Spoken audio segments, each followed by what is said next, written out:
Hello everybody. I'm out with Bailey, our Springer Spaniel, and the more difficult of the two. But wow, look at this off-leash walk. Of course we've got the long line dragging, obviously for safety, but the important thing is I'm not restraining him. I'm not holding him back. I have our e-collar that has all the training on it. So if a deer would show up or a person walking a dog would round the corner, and he had a wild hair and started running up to them, I could actually correct him and then recall him back. We have so much possibilities with this collar. You just have to know how to use it, right? I'm actually really impressed with him right now. Tap my tone there, because I have never worked with him on the walk. Josh has done all the work on the walk. So I wanted to bring him out today and see how well he listens to me on the walk, because it's important that this transfers from person to person, so that he doesn't only listen to the trainer. So far he's doing great. And then what we'll do is, once he's fully trained up, we'll transfer it over to his owner. And since his owners are going to be using the same tool we did, theoretically any person, as long as they're willing to use the tool, can get this result. Good. If he creates a gap like he is right here, I can tap the tone a couple times and he closes the gap. So when we're talking about walking in heel, heel is the command word for walk. It literally means their head is at the level of your heel. And when you look down, it should be this like imaginary circle, like a strike zone in baseball. I'm going to click there for the sniffing and then click my tone again to have him close the gap. Good boy, where he's following you. So as long as he's in this perfect strike zone right here, he's not getting any corrections. He's just getting good boys. So he'll hold himself accountable for staying there as long as he believes the person walking him is holding him accountable for the training. Doing so well. So if he pushes forward, I use stem, which is the black button. If he lags too far behind, goes too far to the left, or goes behind my legs, I'll tap the tone a couple times. Beep, beep, beep, beep, beep, and then he fixes himself and comes right back to position. Now, if he starts ignoring the tone, you have to go to stem. Okay? Good boy. But right now, my gosh, I mean, it's effortless. I feel like I could walk for miles like this. Good boy. Remember, we're still training. So if he creates that gap, I start tapping the tone, let him know I need you to come back to my leg. He's working right now. Good boy. We don't allow sniffing on the walk, because sniffing is sort of like texting while driving, right? If you start to allow him to sniff, he's going to start to drag you to different places. So then you say, well, oh my gosh, like, when can he sniff? When can he potty in his free time?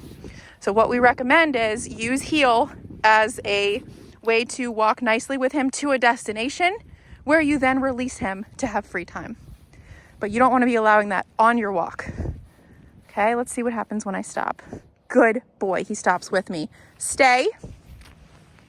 We've worked really hard on that stay, and it's very difficult for them.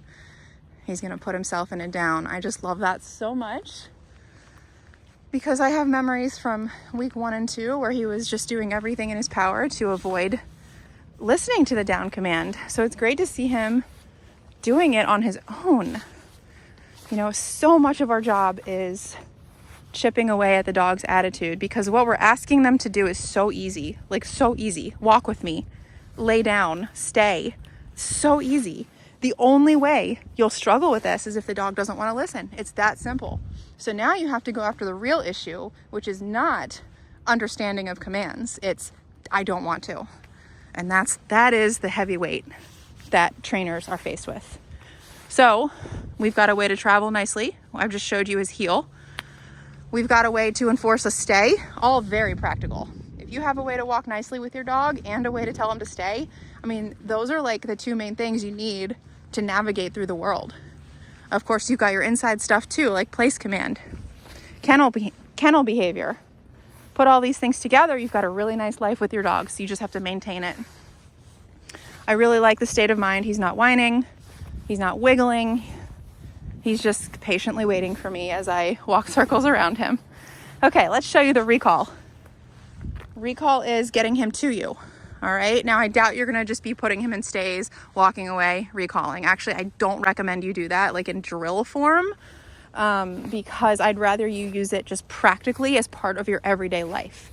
Recall in from the yard, recall in from free time on the walk back to heel. But don't let them do whatever they want for 20 hours a day and then say, let's pull them for 10 minutes and do drills. No, like I'd rather you just be using the training all throughout the day in a practical way. I'm just showing you this for showing you how to use the mechanics, right? And showing you how to do it. And here's how you'll do it once you go home. So to recall him, you're going to be using the verbal, COME, paired with the tone button. This T button beeps by his ear. It works up to a half a mile away. Because of the training, he's trained that when he hears that, he needs to run over to you. He'll get praise, and then he should stop somewhere right in front of my legs, okay? Come. Good boy. Good job, buddy. Good boy. Lots of praise. He goes past me, so I'm going to recall him again, right? Bam. We don't want to stop until he's right in front of me, okay? He was distracted by that piece of snow. But that's what the training does. You know, he said, I'd rather go check out this piece of snow than finish my recall. So then I incorporate the training, I repeat the tone command, I back up again, and I get what I asked for. Good. Now, the training only works is because if he knows if he ignores the tone, then I'll correct. So to avoid the correction, he says, I'll just listen. Okay, you can start to water down the tone if you use the tone too much and he starts to ignore it and doesn't get a correction. Does that make sense? It's sort of like if you start speeding a lot and you're only getting warnings. You're never getting a ticket. You sort of start to, lose the severity of it. Good. Stay. Let's see if he listens to a DOWN. Okay? Down. Oh, that's a good boy. That's a very good boy. I'm going to give him a pet for that. The reason I asked for that is, while I appreciate he laid down on his own over there, some dogs will say, I'll do it on my own, but I'm not going to do it when you ask. Again, it comes back to, they're just looking for ways to hang on to control. They ultimately want to be the ones in control. They want to be the ones leading. So they're always looking at little avenues to take to get that. And so a lot of the avenues that we see dogs take is refusing to down when you tell them to. It's a lot harder than what it looks. All right, let's try another recall because I want to see if rep 2, he'll just come to me instead of going past me. All right, despite the temptation of the snowball. Okay, Bailey, come. Good boy. There he is. Good boy. Bam, right to me. Good job. Nice work. Stay. Let's release him this time. Stay. Beautiful. Good job. Good boy. Bailey, break. Nice job, Bailey. Good boy. All right, we're on break. So this is his opportunity now to sniff, explore, potty, everything that he wants to do that he can't do in heel. Now, remember, when he's on break, there's still rules. Like he can't just start barking. He can't start eating stuff off the ground. He can't start digging holes. He can't start running away. There's rules, even in break. So if he does something that you don't like, just correct it and then re-release him. And what he'll start doing is all the good things. Sniffing, pottying, appropriate play, staying close, right? But he really enjoys sniffing. So I like to give him that outlet, just not when he's in heel. It's a good boy, you little Velcro dog. Good job, buddy. Yes, good boy. That was a good video. You're doing so well.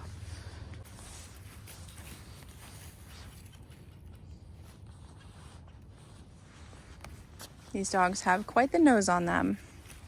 So again, I'm just showing you what free time looks like. This is all appropriate, polite. A lot of check-ins, that's good. You could hear his nose going. So now he's starting to eat something, so watch this. Stops eating it. I don't know what he was eating, whatever that mulch was or whatever. All it took was one click at a 12. He stops eating. And then what I'm saying is he might put himself in a command. You can just re-release him. Break. Good boy. All right. Something else we work on daily, every day, multiple times a day is the threshold. right? So it only takes a second to enforce, and after you do it a couple times at your own house, it just becomes default, like you'll see here. I'm gonna open up the door. Notice he's not automatically rushing in. Good. That's because we've been enforcing it daily. Good. So it becomes easy. Bailey, break. Good job.